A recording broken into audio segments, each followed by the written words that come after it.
The story begins in the grand beast city of Jutengai, where the city's grandmaster is preparing to ascend to godhood, as is tradition amongst the strongest of beasts. However, he remains undecided on what kind of god he wishes to become. So to find a successor, he announces a contest between two potential heirs, the composed and well-liked Aizen, and the brash, fierce Kumatetsu. The two must battle to determine who will take his place as the next lord of Jutengai. Meanwhile, in Tokyo, a young boy named Ren is reeling from the death of his mother, while his father went missing long ago.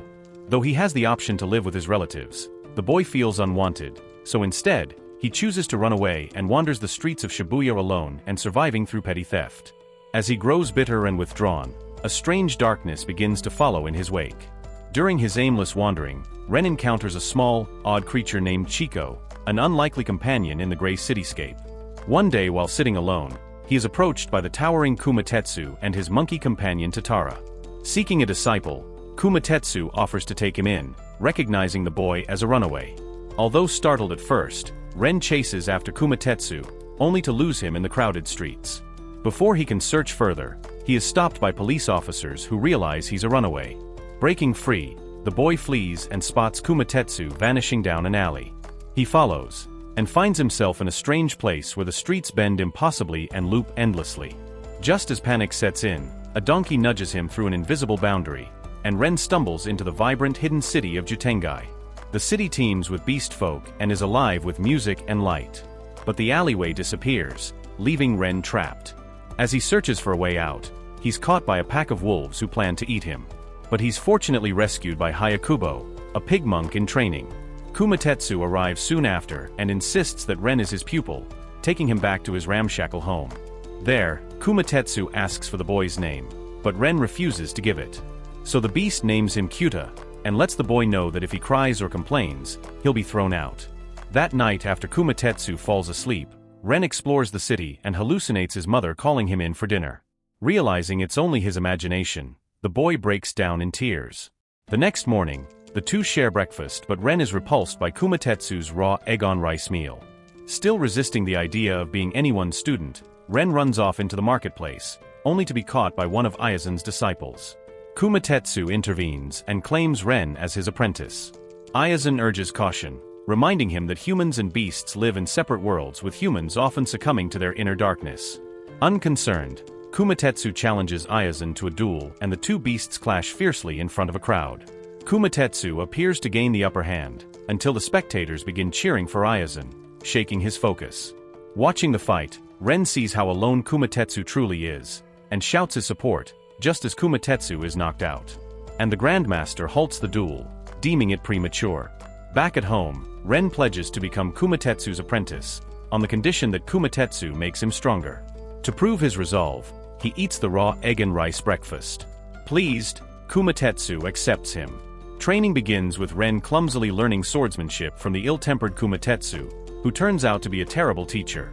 He cryptically urges his student to grip the sword in his heart, a concept Ren can't begin to grasp. Frustrated, Kumatetsu storms off and disappears for a few days, leaving Ren in Hayakubo's care. During this time, Ren gets picked on by Aizen's son, Jiramaru. But the boy's older brother, Ichirohiko, comes to his defense. In the evening, Ren spends his time doing chores. When Kumatetsu returns, he and Ren clash. The boy is weak, and the beast lacks discipline. As Kumatetsu is cooling off, the Grandmaster appears and gives him a mission to travel the land and learn the meaning of strength from the great sages. The next day, Kumatetsu sets out with Ren, Tatara, and Hayakubo. On their journey, Kumatetsu pushes Ren to improve, whether it's catching fish or eating faster. When meeting the great sages, they each offer a unique view of strength. But Ren feels slow and untalented, and Hayakubo reassures him that Kumatetsu was the same in his youth. Meanwhile, Kumatetsu is frustrated that he can't teach Ren properly, so Tatara reminds him of how difficult he used to be when he was young. Sometime after returning home, Ren begins studying Kumatetsu's moves from afar and mimicking him. Kumatetsu is annoyed at first but grows to enjoy it, until Ren becomes so skilled he can predict his every move. Baffled but impressed all the more, Kumatetsu agrees to do better in training Ren in exchange for Ren teaching him anticipation. Though rough at first, Ren grows stronger and more confident, eventually standing up to his bullies and earning Jiramaru's respect, while Kumatetsu becomes more adaptive and less self-centered. 8 years pass, and Kumatetsu now has disciples lining up to learn from him, and Ren has gained admiration for his skills. On the other hand, Ichiro Hiko has become more reserved. One day, while avoiding chores, Ren accidentally returns to the human world and winds up in a library, where he tries to relearn how to read. He also meets Kaide, a prep school student, and after defending her from some bullies, she offers to tutor him. As Ren learns quickly, he splits his time between helping Kumatetsu train the students and studying with Kaide. One day, Kaide confides that her academic path is her parents' choice and she longs for freedom. So she plans to move out after graduation. Encouraged, Ren decides to take the high school equivalency exam and apply for college. But without an address, family, or money, Ren can't register. So while trying to obtain his family records, he finds his father's address and visits, but hesitates to meet him. As he's leaving, he runs into his father in the marketplace. It's here Ren learns that his father hadn't found out about his mother's death until much later, but continued searching for him even after the police gave up. All of this leads Ren to wonder if he can live a normal life, so he returns to Kumatetsu for advice. But Kumatetsu is upset at the idea of Ren leaving and dismisses him. Feeling unheard, Ren decides to go. Kumatetsu tries to stop him but fails. Back in the human world, Ren finds that his father is eager to move on from the past. Disappointed, he runs away again and ends up on the streets of Shibuya, lost and conflicted. In Jutengai, Kumatetsu has retreated into solitude, overcome with grief, for he had always seen himself as Ren's father, and now that bond feels broken. Meanwhile in the crowded city, Ren sees his inner darkness manifesting and becomes terrified. He meets with Kaide, who immediately senses something is wrong. When he questions her if he's human or beast, she's quick to snap him out of it and calms him down. Before he leaves, she gives him a childhood bookmark as a charm, telling him to use it if he ever loses himself. Ren returns to Jutengai, where he learns from Jiromaru that the Grandmaster has finally chosen on what kind of god he'll become, and has announced the date for the long-awaited duel between Aizen and Kumatetsu. Jiromaru also mentions that his father has been training relentlessly. While walking home, Ren gets attacked by Ichiro Hiko, who has developed a dark inferiority complex upon learning that he too is a human. As the battle to decide Jutengai's next lord begins, Kumatetsu fights fiercely but lacks focus, as he's still affected by Ren's absence. Just as he's about to be counted out, Ren steps forward and cheers him on. They argue across the arena, but Kumatetsu smiles and fights with renewed vigor, before finally disarming and defeating Aizen. The crowd erupts with applause, with Ren and Kumatetsu sharing a high five, while Aizen accepts his loss with grace. But the victory is short-lived. Ichiro Hiko, consumed by darkness, hurls his father's sword into Kumatetsu's back. Ren's own inner darkness surges in response and nearly drives him to retaliate fatally, until he catches sight of Kaide's charm and regains control. While Ichiro Hiko vanishes, Kumatetsu survives but falls into a coma. Aizen confesses to the Grandmaster that he adopted Ichiro Hiko after discovering him in the human world, abandoned as a baby. However, he hid the truth about his origins, raising his son as a beast.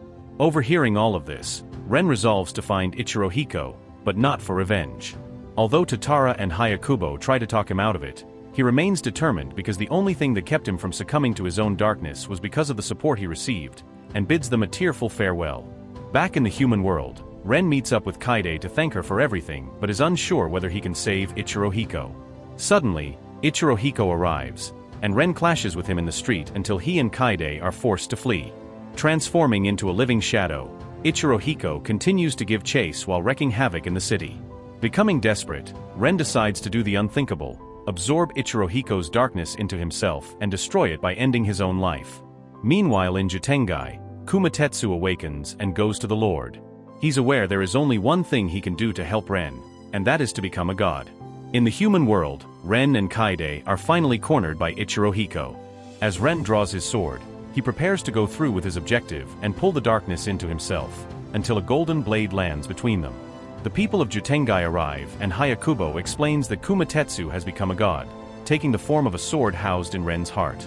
With this new power, Ren faces Ichiro Hiko and instead of killing him, severs his tie to the darkness. With the job done, Ren takes off his charm and gives it to Ichiro Hiko to help him stay grounded. As the story comes to a close, Ichiro Hiko wakes up and is embraced by his family. The Grandmaster chooses to remain as Lord of Jutengai, as a majestic celebration is held in honor of Ren's triumph, during which Kaide presents him with his college acceptance letter. Finally, Ren decides to move in with his father and live a normal life in the human world, accompanied by Kumatetsu, who forever resides in his heart.